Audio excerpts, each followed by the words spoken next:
Hey guys, it's coming up for the season premiere of Riverdale, Season 2, Episode 1, Chapter 14, A Kiss Before Dying, and I was definitely really looking forward to this episode. You guys know, Season 1 was one of the biggest surprises of the year for me. I did not think Riverdale was going to be nearly as good as it ended up being last year. It really developed itself into this really great, teen drama, but also very well combined with a mystery as well, and I was definitely interested in seeing where this season was really headed. And I do have to say that while I didn't think this was a perfect premiere by any means, I still really did love this episode. There was a lot of great stuff going on here. It doesn't seem like this show is going through a sophomore slump by any means, and that's something I definitely am happy about. I do have a few complaints with this episode, but we're just going to jump into it right now because I definitely did enjoy what we got here. So we start off and we hear Jughead's normal narration. He's talking about the citizens of Riverdale wake up for the day after the Jubilee, and Jughead proclaims the town is still in fact haunted, because as we know, the Jubilee was meant to be this thing to like turn around the town and, you know, get rid of all the crime and things like that. We remember Betty's speech, but it seems like they just kind of made things worse at this point. They've invited more crime into the town by closing one murder. So Archie then drives Fred's truck down a winding, snowy road. Despite, as Jughead points out, he doesn't have his license yet. And one of the things I really love about this episode is that this finally feels like Archie is the main character. And that's something I feel like the show has really struggled with up to this point. You know, KJ Apa, he's a good actor, but I feel like the show in general, they never really knew what to do with Archie necessarily. Like, he was always just kind of there. Like, he had his plot line, things like that. You know, he had the whole thing where he wanted to become a musician and all that kind of stuff, and then it just focused on his relationship with Veronica. But Betty, Veronica, and Cheryl were really the main stars of Season 1. Archie is absolutely the main character now, and that's something I definitely was very happy about here. So he tries to console Fred, who lays in the passenger seat bleeding out, and he gets his dad to the hospital without wrecking the truck, something that Jughead actually calls a miracle, and he carries Fred into the hospital, screaming for help as nurses quickly come to his aid, and Fred is then wheeled off in a stretcher, and Archie watches the staff prep him for surgery. And we see a very determined Archie throughout this episode. You know, he is set on, one, finding the killer, possible killer of his father, two, making sure that his father wakes up, and we really do see those two things throughout this episode. So suddenly we see a camera flash, and we get one of the weirdest parts of this episode, where throughout this episode we see essentially these like flash forwards of things that Fred's gonna miss out on. And unfortunately, while they clearly tried to add some sort of emotional context to the episode, it just didn't really work for me. It honestly was kind of pretentious, to be honest with you, and I just don't think it really worked. You know, it was a good attempt, but it just didn't really work. And we see Archie and the gang are staying in graduation attire as Fred hesitates to take a group photo with them. He says that he never thought that he'd live to see the day that Archie graduates from high school, and Archie's friends proclaim that he didn't live to see it. The masked man from Pops then lurks in the hallway before entering and firing off a gun. So I didn't really understand what this was all about. I mean, at first I thought it was telling us, oh yeah, Fred's definitely dead and that's just it, but then we get to the ending and we'll get into that in a little bit. But surgeons are operating on Fred, so again, nothing's confirmed yet. We still don't know if he's dead. The whole episode is pretty much us trying to figure out if he's gonna live or not. So again, I thought it was a cool attempt at what they tried to do here. It just didn't really work for me, unfortunately. So for me, this was easily probably the weakest part of the episode, was all these, you know, sort of flash forwards and these weird dream sequences that we kept seeing with Fred throughout this episode. So Alice then asks Betty what she did after the Jubilee, and once Betty says that she and Jughead went to FP's trailer, Alice immediately begins lecturing her on safe sex, thinking that Betty and Jughead did in fact have sex, which we know they almost did, but nothing happened because the serpents actually intervened. And Allison starts ranting about how she knew Jughead would end up joining the Serpents, and now she really feels like Jughead is a very bad influence on Betty. And Betty ignores Alice answering a phone call from Archie, and Veronica then sits down for breakfast, and Hermione raised an eyebrow at the mimosa she's drinking, saying that the champagne Veronica used was actually supposed to be for Hiram's return. And I gotta say, Hiram's return was not a huge thing in this episode. We thought that maybe he was going to be throughout it, but he doesn't appear till the very end. And I was really looking forward to seeing Mark Consuelos in this first episode, but it's really just a cameo from him. He's really not in this that much at all, and it feels very much like an afterthought. And Veronica interrupts. He's getting a phone call from Betty, And Veronica's plot basically involves Archie. Like, that's her main stuff in this episode. We'll get into that. But Jughead then gets a call from Betty, too.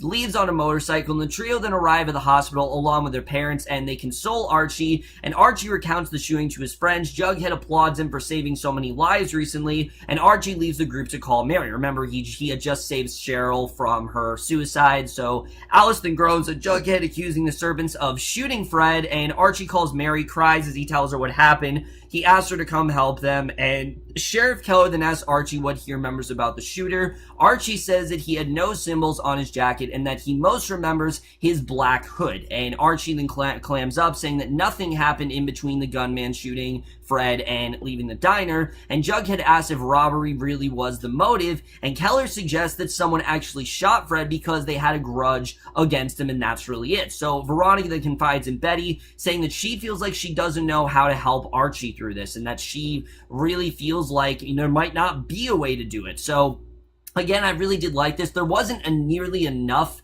because there was so much going on, there wasn't really a lot of room for Veronica and Betty scenes, and as I've said, they have probably the best chemistry out of everyone. Camila, Mendes, and Lili Reinhart, just from episode 1, right out of the gate, they've had amazing chemistry, and I don't really feel like they did a lot within this episode. Like I said, this was mainly Archie's episode, so Jughead confronts Archie, asking if he was hiding something from Keller, and Archie brings up the feud between Fred, Lodge Industries, and the Serpents, and Jughead offers to ask around the Serpents to see if maybe they did have some involvement with it, because he's really not sure. So Fred's doctor comes in. He says that although he removed the bullet, Fred isn't able to breathe on his own, and Veronica decides to take Archie back to the Andrews house, obviously because it's just not a good idea to leave him there, and Fred and Archie then stand in the Andrews and Son construction trailer. Fred is proclaiming he doesn't want to leave yet. Archie tells Fred that he can't change his mind yet because his family, or rather his dead family members, are waiting for him.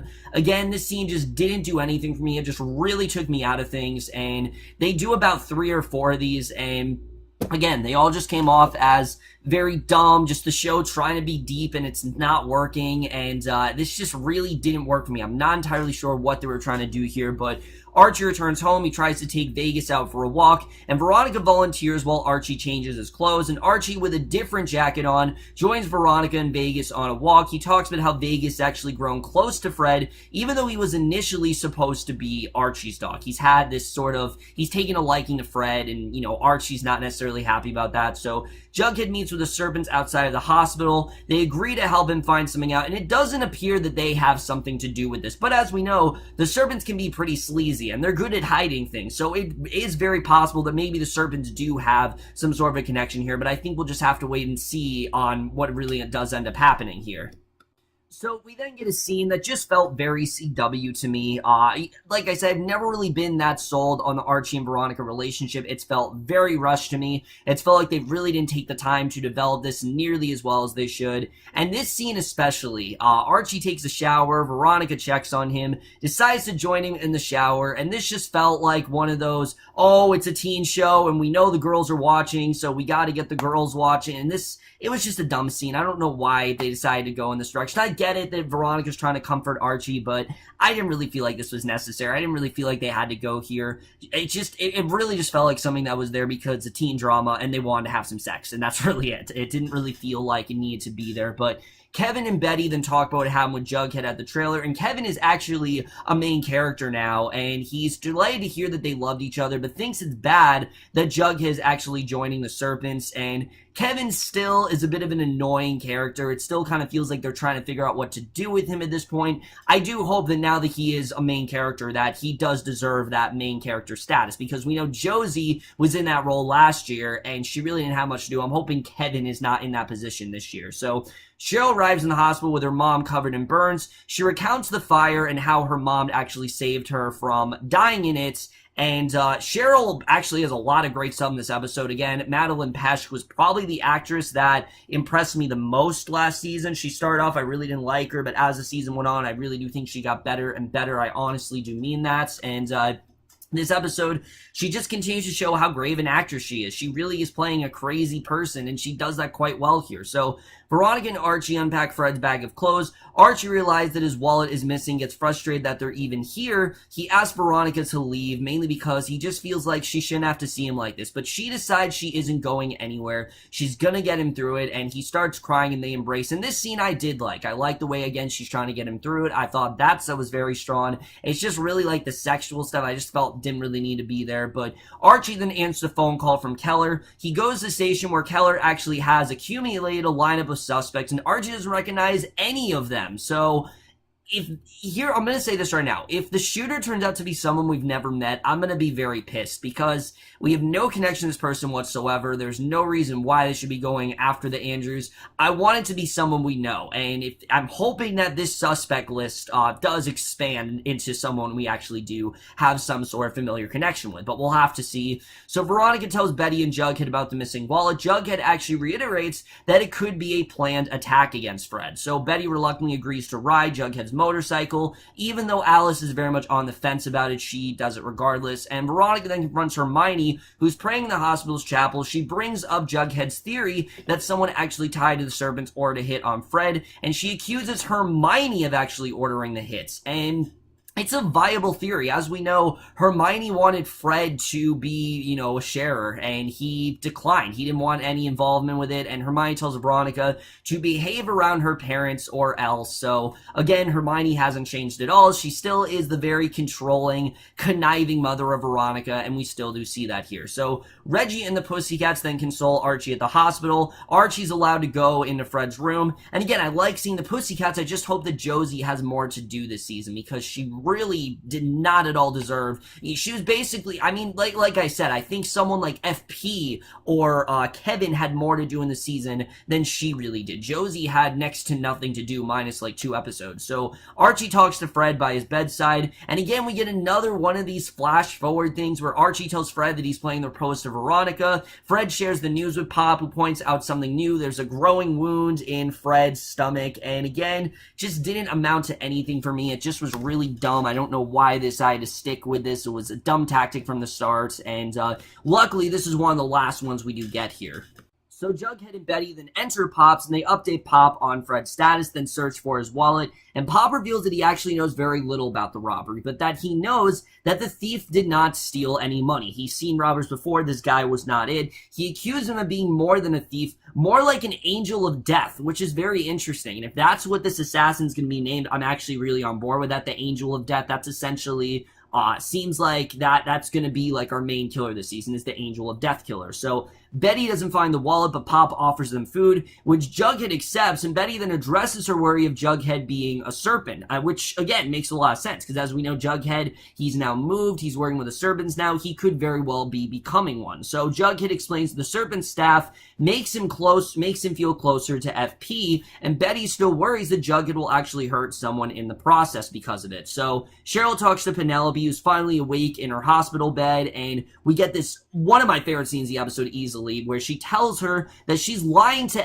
everyone actually about what happened with the fire. In reality, Cheryl actually started the fire to get them out of the house and basically to start over, and Penelope ran back in the house to save the Blossom family portrait.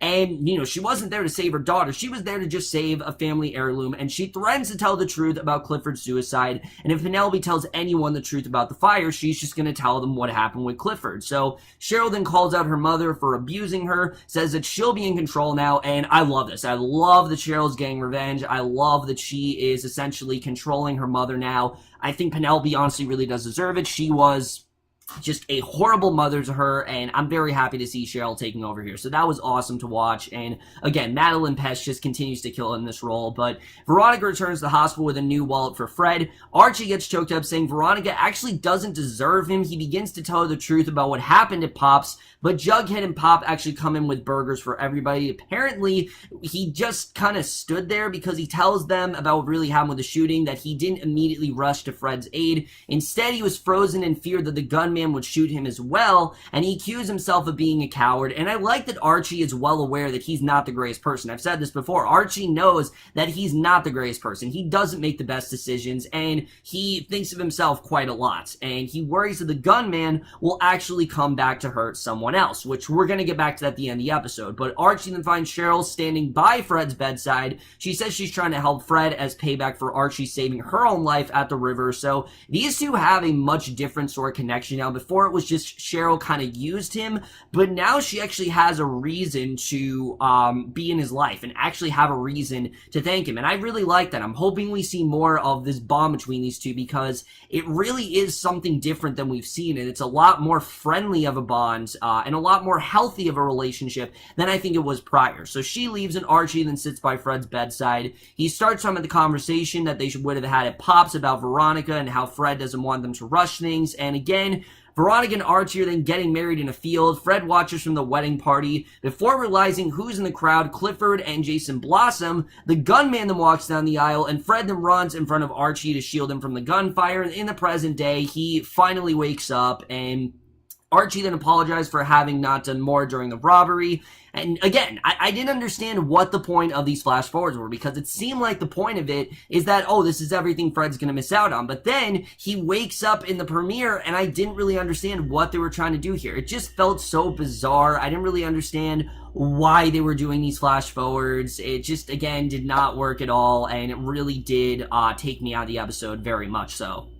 So Archie apologized for not having done more during the robbery. He promises to protect Fred, and Fred argues that he actually came back to protect Archie. And Jughead offers to drive Betty home on his motorcycle, but she declines, and she acknowledges Jughead's comments about the servants and says she actually does support him through it, and they kiss. And again, I like their relationship a lot more than Archie and Veronica. Just something about it, they have a much more believable relationship. And Jughead then returns back to the trailer on his motorcycle. Two of the servants are inside with a man they believed to be the gunman, and they eventually learned he wasn't, but still wanted to bring him back to the trailer to prove they'd done what Jughead asked. And you can tell that Jughead is not all happy about this, but finally, Veronica then arrives home to find both Hermione and Hiram, and Hiram accuses her of being disrespectful, gets her to kiss him on the cheek. She then tells her parents that Fred actually woke up. And again, Hiram just felt like such an afterthought. It felt like he didn't really need to be in this episode. They could have saved him for episode 2. But whatever, he was in the episode. It was cool to see Mark Consuelos for like 5 seconds. I just hope that we see more of him, because I was really looking forward to seeing this character. But Jughead then waxes poetic again as Mary helps Fred recover in the Andrews house. Jughead actually reveals that Archie now has a vendetta to protect his dad and all of Riverdale from the Black Hood, but as Jughead puts it, the Angel of Death was stalking somewhere else. And then we get to this ending, and this ending was both unnecessary but awesome at the same time. We see the nearby town of Greendale. A teenage boy is getting piano lessons from Miss Grundy. Yeah, remember my favorite character, Miss Grundy, that I'm really happy just got away from last season? Well, she actually leaves her house with a kiss, and before I can be too worried, she picks up things around her house. The Black Hood comes up behind her, strangles her, and just instantly kills her, and that is the way this episode ends.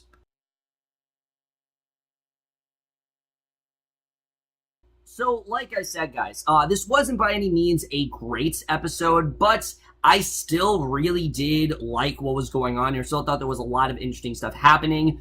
First of all, did Miss Grundy need to die? No. I think this was definitely a very unnecessary kill. I think they just kind of did this so they could have some sort of cliffhanger and they could have somebody die, because Fred didn't die. But I'm happy because I never liked the character. I honestly wanted them to kill her off since they introduced her. And it gets rid of one of the dumbest plots of the entire show. Probably the dumbest plot of the show, to be honest with you. So I'm really not too upset that they killed her off. But I will admit, no, it was not at all necessary. They didn't need to kill Miss Grundy. They could have easily just, they could have easily just booted her from the show and that would have been the end of it. But I understand that they did want someone to die. Fred didn't die, so they had to kill someone. I totally understand that, and I think it definitely was well done. What's interesting now is Archie. Archie's going to be much darker now. They've teased this before. But he now has a very personal vendetta against this killer. He wants to do whatever he can to track down this killer, and what's cool is that Fred is actually alive to maybe get the details about this killer, try to remember what he knows, and it's different from Jason because Jason wasn't alive to actually, discern who this killer might be, while Fred is actually able to do that. So I definitely really do enjoy that. I think it definitely changes up things very well, and I'm looking forward to seeing how that all plays out. I don't think that it's one of the serpents. I'll say that right now. I don't think it's one of the serpents. I think it's way too predictable, and I don't think it's someone we've never met. I do think it's someone who has a personal vendetta against, against him, and I'm looking forward to seeing how that does, in fact, play out. I'm not going to make any assumptions right now because there's not enough evidence to prove that anyone is really culpable right now. There's really not enough evidence, except for what Veronica said, that it could possibly be Hiram, which I think honestly kind of makes a lot of sense if it is Hiram, but again, there's not enough evidence right now for me to prove it. I need to see more of this character for me to really try to gather my thoughts on could he possibly be the killer. I just really need to see more there. As far as Jughead and Betty, I like where we're going with them. Jughead is, he's now with the Serpents, and it's definitely a concern for Betty, but I like that she's not just being influenced by Alice. She is doing what she feels is best. She actually is in love with Jughead. We can tell she's in love with Jughead. She's not just going to completely abandon him, and I definitely like seeing that. I've always really liked their relationship, and I thought definitely they were one of the best parts of this episode for me. And Archie and Veronica, again, haven't been a huge fan of the relation, but I really am starting to warm up to them. The way that Veronica actually comforted Archie, I definitely really did like. I didn't love, again, that they had like the shower sex in this episode. I thought it was honestly just very gratuitous and unnecessary. But I still thought, Camila Mendes is hot. I will definitely say that. She is definitely attractive. But other than that, I didn't really feel like it added anything to this episode whatsoever. Other than the fact they were just trying to entice a few of their viewers. But that's really all it came off as to me. And then as far as what's going on, like I said, Hiram, I'm sure we're going to see more of him. I'm looking forward to seeing more of his role in the show. I'm hoping he does do more here. Like I said, my biggest complaint in this episode were the flash forwards. I did not need them. I did not see the point of them. Why did we keep seeing flash forwards of Archie and Veronica's wedding? I get it that it's supposed to be like things he's going to miss out on, but Fred is alive, so I don't even understand why they decided to do this. If they would have killed off Fred, that would have made sense, but they didn't, and Fred is very much alive, so I don't understand why they decided to go in that direction. It just felt really weird to me. And Cheryl, I have to say, Cheryl was some of my favorite stuff in this episode, with her basically being in control of her mother and her kind of getting revenge for what Penelope did. I think is awesome, and I love the connection that her and Archie now have. They have a much more meaningful connection, and I really do hope they expand on it. Really, guys, I was very impressed by this premiere. I am worried, though, because it is a 22-episode season, and I really don't think this show needed it. I think this show, honestly, one of the best things about Season 1 is the pacing, and I really hope that that isn't slowing down, which by this premiere, it's not. I just really don't know if they need 22 episodes. But again, maybe I'm wrong. Maybe it seems like they're telling a much bigger story. So we'll have to see the way that really does all play out.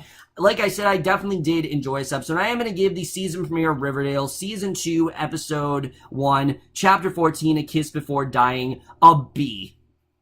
So over, guys, for me, this episode of Riverdale. Let me know what you guys thought of this episode overall. Love your thoughts in it. I definitely did enjoy this episode. I'm looking forward to seeing where the rest of the season is going. I'm happy that this show is back for sure. Like I said, it was a big surprise for me, and I still really do enjoy the show. But that's my review. Hope you guys enjoy. I'll see you guys in my next video, and I will see you guys for that. Okay, bye.